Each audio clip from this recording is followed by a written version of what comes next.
sobre a Declaração Universal dos Direitos Humanos, analisando o texto dela, e já fica a primeira dica. A Carta da ONU você não precisa ler. Eu não recomendo, acho que não é importante para o seu concurso ler a Carta das Nações Unidas, o documento que constituiu a ONU. A Declaração Universal dos Direitos Humanos, eu não tenho a menor dúvida, é muito importante ler. Então anote aí que você tem que ler a Declaração Universal dos Direitos Humanos, que já caiu várias vezes nos concursos, inclusive em provas de defensorias. Qual que é o conteúdo da Declaração Universal dos Direitos Humanos? Vocês sabem que isso foi objeto de uma acirrada disputa política, porque o cenário internacional daquela época ele estava dividido, como nós aprendemos lá no ensino médio, em dois grandes blocos, um capitaneado pelos Estados Unidos e outro capitaneado pela então União Soviética. Esse período, que durou desde após o fim da Segunda Guerra Mundial até a extinção da União Soviética, que foi em 1991, ficou conhecido como a Guerra Fria. Enquanto as potências ocidentais insistiam no reconhecimento e na proteção das liberdades individuais clássicas, que são os direitos civis e políticos, então as potências ocidentais queriam proteger quase que exclusivamente os direitos, adotando aquela expressão do Karel Vazak, de primeira geração. De um outro lado, o bloco comunista e alguns países africanos preferiam dar destaque aos direitos econômicos, sociais e culturais, deixando, na expressão utilizada pelo Fábio Comparato, as liberdades individuais na sombra, não queriam dar muita importância para as liberdades individuais.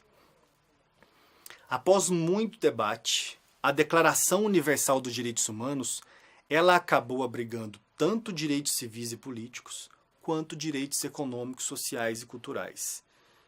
Tendo uma estrutura, isso é importante você anotar aí no seu caderno, uma estrutura bipartite. O que é uma estrutura bipartite? Adota e protege tanto direitos civis e políticos quanto direitos econômicos, sociais e culturais. Sobre a Declaração Universal dos Direitos Humanos, ela não cuidou dos direitos de terceira geração, até porque naquele momento, quando foi adotada em 1948, isso sequer era uma pauta universal. E a Declaração Universal dos Direitos Humanos não instituiu, não estabeleceu um órgão com competência para zelar pelo seu cumprimento. Prosseguindo sobre a Declaração Universal dos Direitos Humanos, uma situação, uma questão muito debatida diz respeito à sua natureza jurídica. Qual é a natureza jurídica da Declaração Universal dos Direitos Humanos?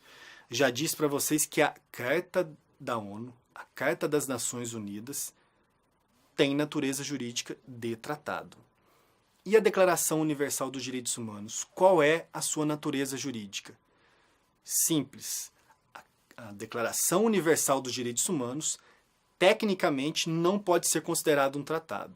Esse é o primeiro ponto que você tem que anotar no seu caderno. Se cair na prova, a natureza jurídica da Declaração Universal dos Direitos Humanos é de tratado. Está errado. A Declaração Universal ela tem natureza jurídica de resolução da Assembleia Geral da ONU. Então anote. Declaração Universal dos Direitos Humanos não tem natureza jurídica de tratado, e sim de resolução da Assembleia Geral da ONU.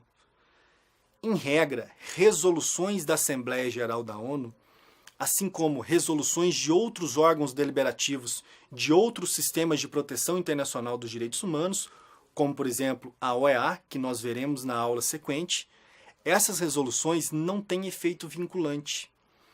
No entanto, você tem que anotar isso no seu caderno, parcela muito expressiva da doutrina, diria que mais do que majoritária, é quase dominante, atribui força vinculante à Declaração Universal dos Direitos Humanos.